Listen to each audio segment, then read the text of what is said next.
जैसे हमारी अतिथि महोदया ने बार बार सनातन संस्कृति का उल्लेख किया, वो जो सनातन शाश्वत संस्कृति के मूल्य है उनको छोड़ने से काम नहीं चलता।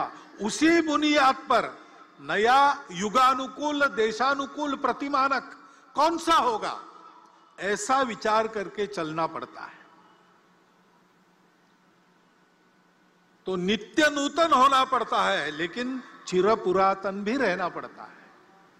सनातन और नित्य नूतन ये साथ चलते हैं।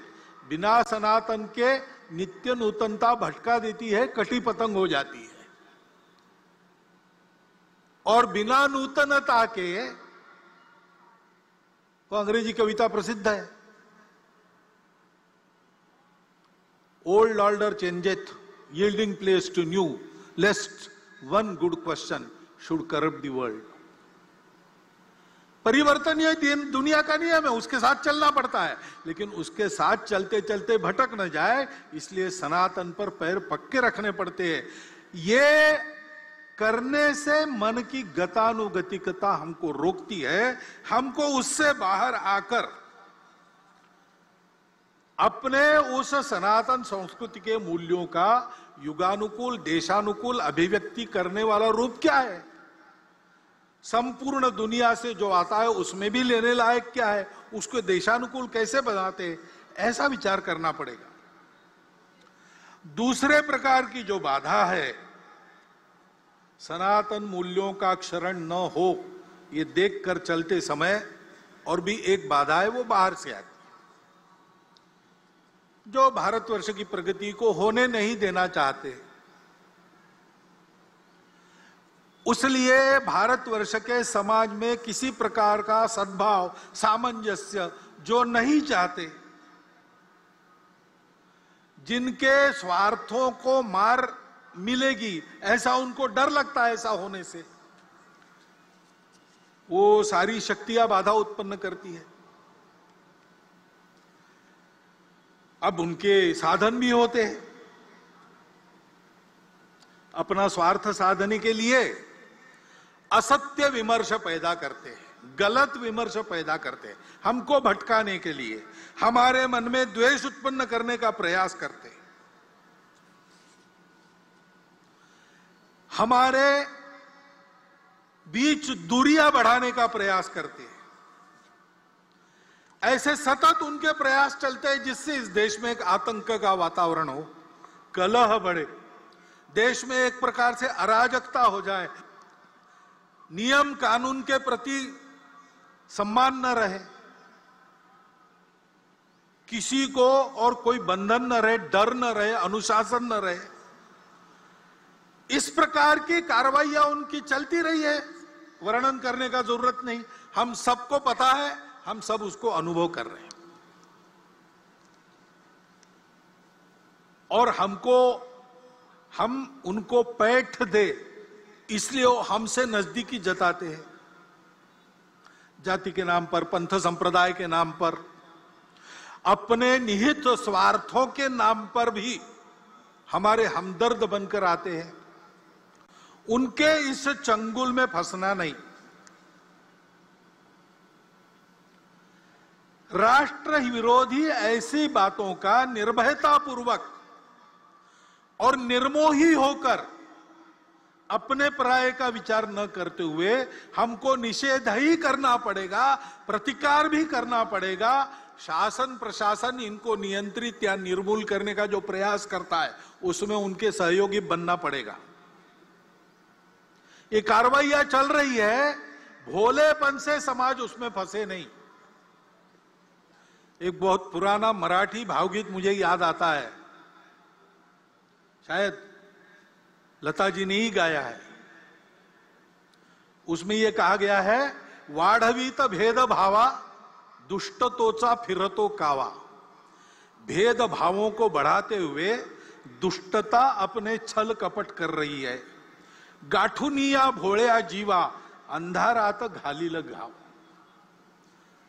अंधेरे में आघात करेंगे लोगों के भोलेपन का लाभ उठाकर। चित्त नित्य सावध ठेवा।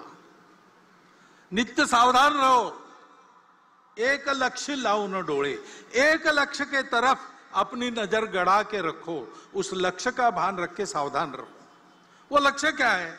स्वाभाविक है, भारत का परम वैभव यही अपना लक्ष्य है, और इस लक्ष्य के लिए इस प्रकार सजगता से समाज का सबल और सफल सहयोग आवश्यक है।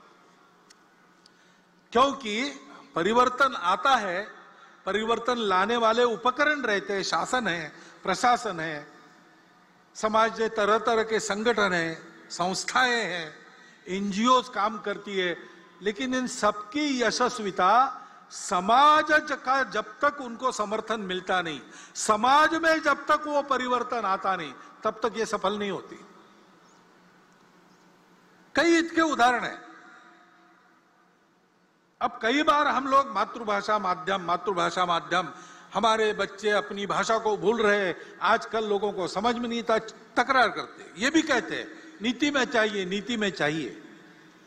अब नई शिक्षा नीति आई, उसके तहत उच्च शिक्षा तक धीरे धीरे मातृभाषाओं का आगमन हो रहा है,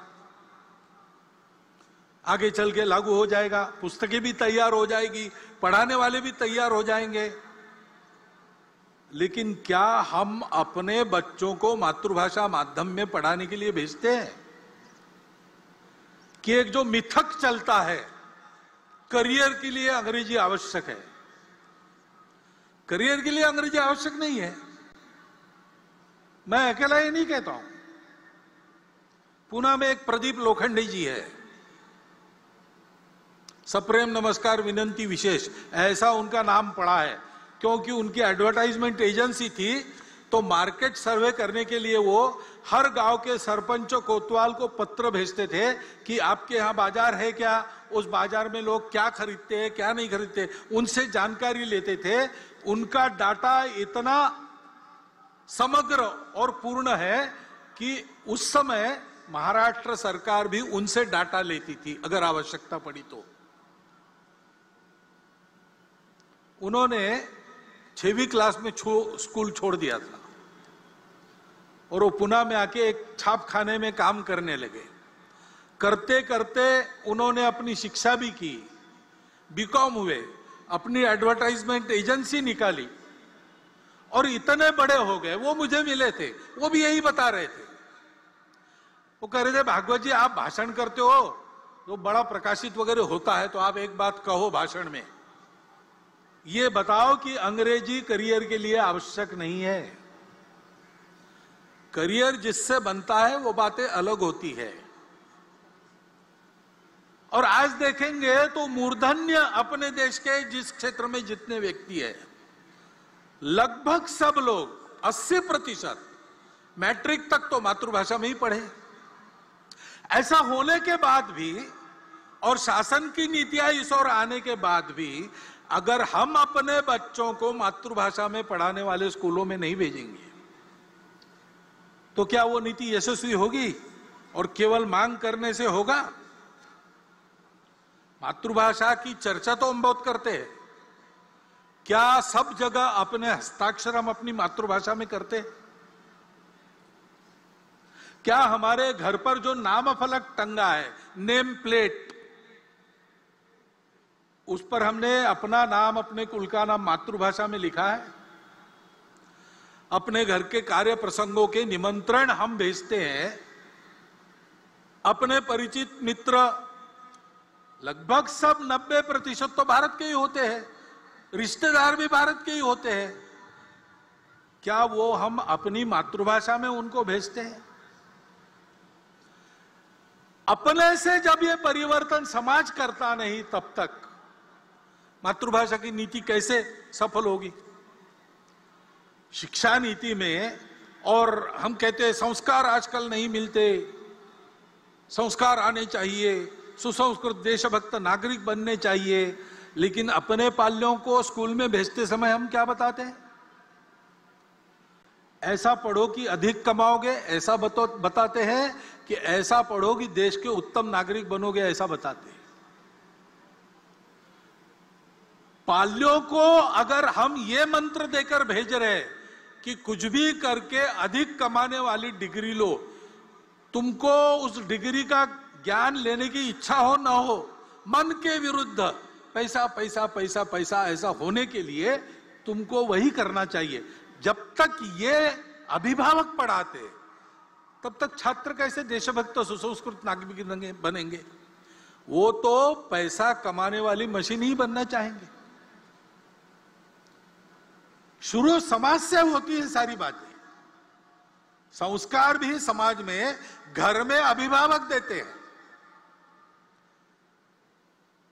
सामाजिक आयोजनों में और माध्यमों के द्वारा, जननेताओं के द्वारा संस्कारों का वातावरण होता है। केवल विद्यालय महाविद्यालयीन शिक्षा में संस्कार नहीं मिलते। हमको परतंत्र बनाने वाली शिक्षा जब शासन के संपूर्ण आशीर्वाद से लागू थी स्वतंत्रता के पूर्व, तो हमारे स्वतंत्रता के लिए हमारी सनातन संस्कृति के आधार पर नए भारत की कल्पना करके संघर्ष करने वाले सबके सब लोग उसी शिक्षा पद्धति में से निकले। लोकमान्य तिलक कहां पढ़े थे? गुरुकुल में नहीं पढ़े थे। महात्मा गांधी गुरुकुल में नहीं पढ़े थे। योगी अरविंद गुरुकुलों में नहीं पढ़े थे। डॉक्टर हेडगेवार की शिक्षा अंग्रेजी पद्धति से हुई थी। लेकिन ये सब लोग देशभक्त सुसंस्कृत लोग क्यों बने? तो केवल स्कूली शिक्षा पे निर्भर नहीं थे। घर का वातावरण, समाज का वातावरण, इसके कारण उनके संस्कार बने। समाज का यह दायित्व बनता है, प्रत्येक परिवार का, जो समाज की छोटी इकाई है, उसका यह दायित्व बनता है। वहां परिवर्तन नहीं आएगा तो कैसे शिक्षा नीति संस्कार लाने में सफल होगी? दूसरी ऐसी स्वास्थ्य की आवश्यकता रहती है। हम चाहते हैं, हमारा प्रस्ताव भी है, आप सबकी इच्छा है कि सबको सुलभता से मिले, सस्ते में मिले, और समग्र विचार करके, सभी पाखियों का विचार करके जिसको जो लागू होता है ऐसा देने वाली, एक शब्द चलता है प्लूरोपैथिक, ऐसी चिकित्सा पद्धति, ऐसी चिकित्सा व्यवस्था सरकार करे। ठीक है, लेकिन स्वास्थ्य केवल उपचार पर निर्भर नहीं रहता। बीमार होने पर उपचार की बात है, बीमार न होने के लिए कुछ करना पड़ता है। इलनेस की व्यवस्था हमारी अपेक्षा ठीक है, लेकिन वेलनेस का काम हमको भी करना पड़ता है।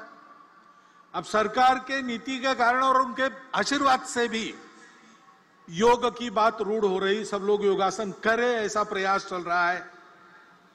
संयम की आदतें, सार्वजनिक स्वच्छता की आदतें, इन सारी बातों में शासन की नीति तो अग्रसर हो रही। हमारी आदतें बदली है क्या? हम अपना कचरा कहां पर डालते हैं? हम अनावश्यक कचरा करते हैं क्या? अपने पर्यावरण को, अपने घर के परिवेश को स्वच्छ रखते हैं कि नहीं रखते? हमारी स्वयं की आदतें स्वच्छता की है कि नहीं? कितनी बातें सोचनी पड़ेगी। समाज जब तक सहयोग नहीं करता, व्यवस्था यशस्वी नहीं होती। केवल डॉक्टर अंबेडकर साहब ने कहा था कि संविधान के द्वारा सबको आर्थिक स्वतंत्रता और राजनीतिक स्वतंत्रता का लाभ हुआ है, परंतु वो पूरा का पूरा मिले, अमल में आए, इसलिए सामाजिक स्वतंत्रता की आवश्यकता है और वो समाज की लानी पड़ेगी। कानून नियम तो बने, बाद में भी बने और आज भी बन रहे हैं। समाज में विषमता का निर्मूलन हो और समता को लाया जाए, यह उद्देश्य बताकर, यह उद्देश्य बनाकर भी नियम कानून तो बन रहे हैं, लेकिन विषमता रहती कहां है? विषमता तो हमारे आपके मन में रहती है। ऊपर ऊपर का इलाज होने से क्या होगा? अंदर तो नासूर सड़ता रहेगा। और इसलिए मन से उसका निर्मूलन होना चाहिए। समाज मन से विषमता चली जानी चाहिए। उसके लिए हम सबको काम करना पड़ेगा।